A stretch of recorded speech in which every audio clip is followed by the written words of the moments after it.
There's a reason cult leaders, revolutionary figures, and even great teachers don't just give instructions. They create belonging. They give people something to believe in, not just to do. Because belonging isn't logical, it's emotional.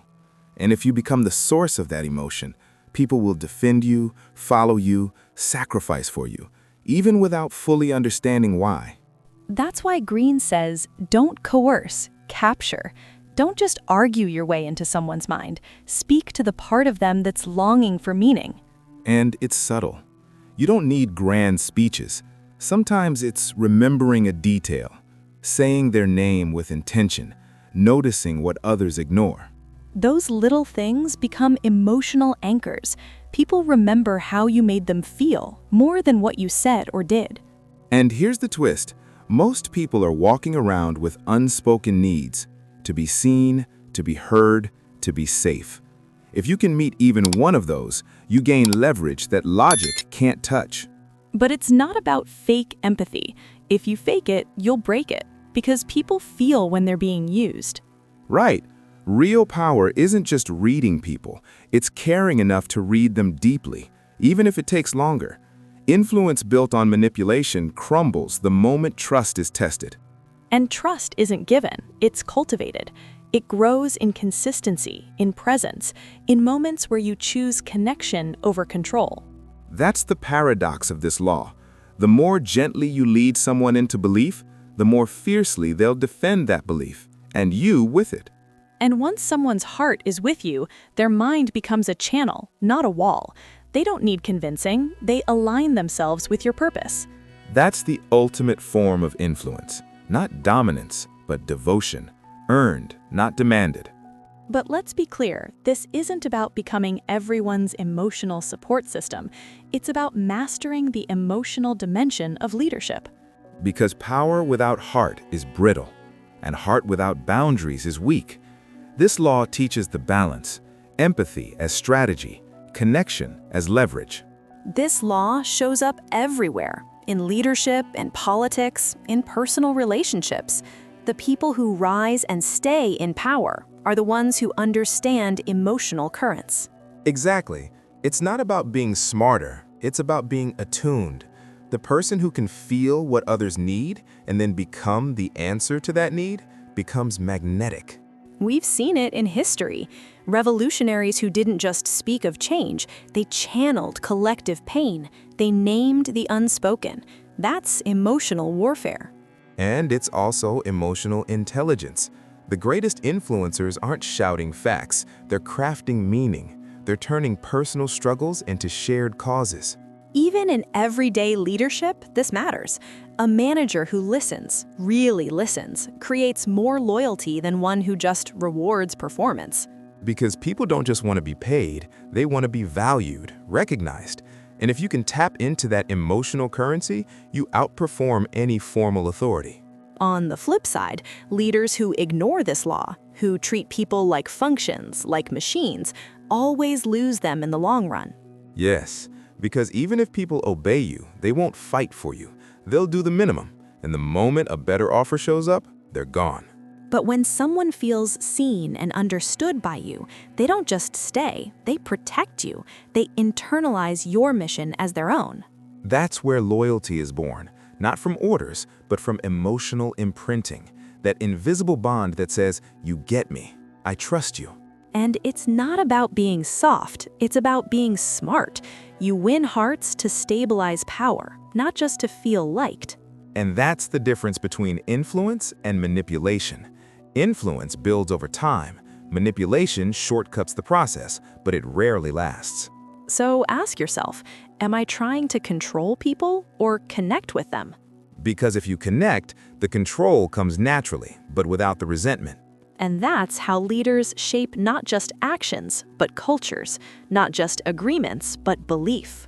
Now, let's talk about the danger, because this law isn't foolproof.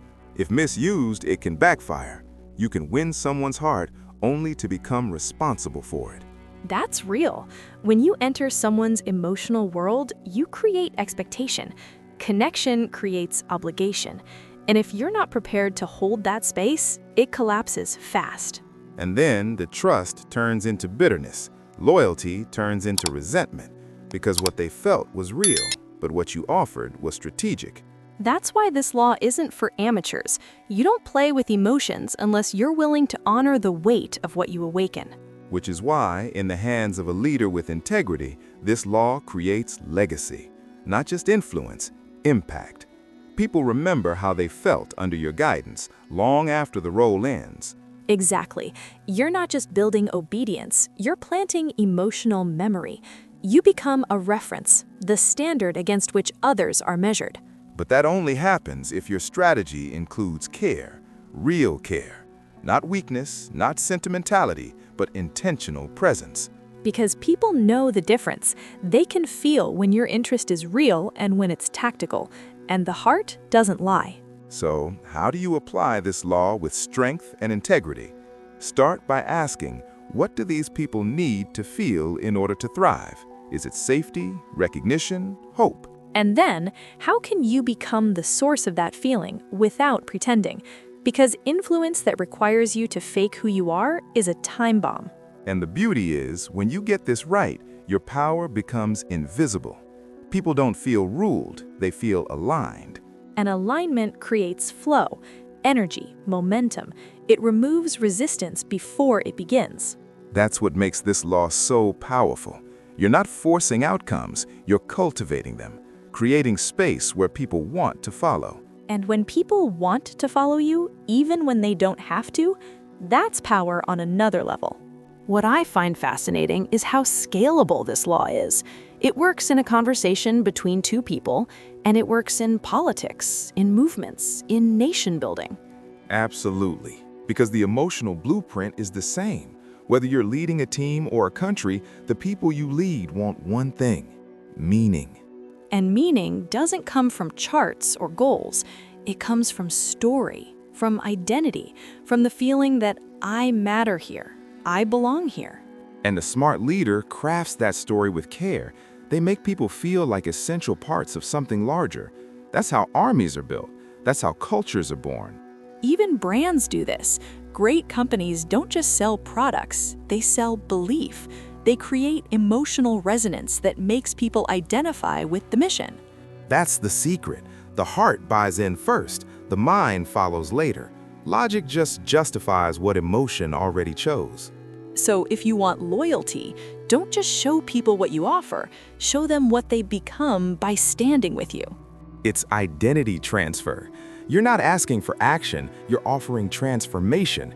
You're saying, this is who you are when you're with me. And when someone sees themselves reflected in your mission, they attach, not out of obligation, but desire. And here's where power elevates. When people want to be better because of you, not for you. That's influence that builds civilizations. But again, it starts small, with presence, with language, with how you speak to people's fears without exploiting them.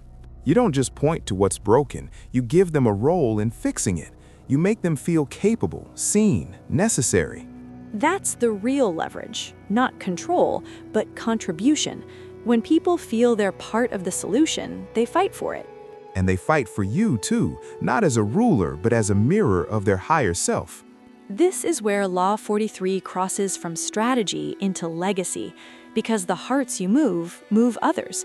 Influence becomes exponential. So let's be honest. This law isn't just about others. It also forces you to look at yourself. Are you someone worth following, worth trusting? That's the mirror this law holds up. You can't fake depth forever. If you want real influence, you have to do the work inside, not just around people. Because when you lead from truth, from emotional clarity, people feel it. And they'll give you something rules can't command: voluntary devotion. That's the kind of power that doesn't have to shout. It moves quietly, but completely. It rewires behavior without force. And it lasts. Because emotional loyalty isn't based on fear or reward.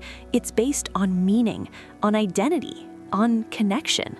But here's the discipline. You can't get lazy. Just because people follow you now doesn't mean they always will. Hearts drift, minds wander. So the real work? It's ongoing. It's staying in tune, listening deeper, adjusting when necessary, not to manipulate, but to stay relevant to their emotional landscape. Because once you stop speaking to the heart, the mind starts asking questions. And once people feel disconnected, no position protects you. So keep it human, keep it real. This isn't about performing emotions, it's about leading with emotional precision. And emotional precision is a skill. It's study, practice, humility. It means knowing when to push, when to pause, when to feel first and act second. When you get that balance right, your leadership becomes invisible but unshakable. People move with you not because they have to, but because it feels like truth. Next week, we step into one of the most complex and controversial laws in the book, Law 44, Disarm and Infuriate with the Mirror Effect. It's a shift in tone from empathy to provocation, from winning hearts to disarming enemies, and it'll take everything we've learned so far into new terrain. But for now, remember this. If you want to move people, don't just reach their minds, speak to their hearts, because the heart is where loyalty is born and where power truly lasts. We spend so much time trying to change people's behavior, but the real move is to change what they feel. That's the core of Law 43. Work on the hearts and minds of others. Because you can force obedience, you can demand action, but if you don't win their heart, the loyalty is fragile and the resistance is quiet but constant. Exactly. Greene makes it clear, if you want real influence, don't just push from the outside. You have to enter their emotional world and recode it from within. It's about seduction, not domination. People follow what resonates, not just what's rational. So if you want to lead, you have to mean something to them, not just instruct them. And that's where most people fail. They rely on logic, position, or fear, but power that doesn't touch the heart, it cracks the moment pressure hits. This law is about depth. You're not just managing impressions, you're shaping allegiance. And that means learning how people think, feel, fear, dream. And not to manipulate in the obvious sense, but to align, to sync your message with what already lives inside them. Exactly. You don't impose meaning, you awaken it. You tap into their stories, their insecurities, their hopes, and you connect your presence to those internal narratives. That's why charisma is more about resonance than charm.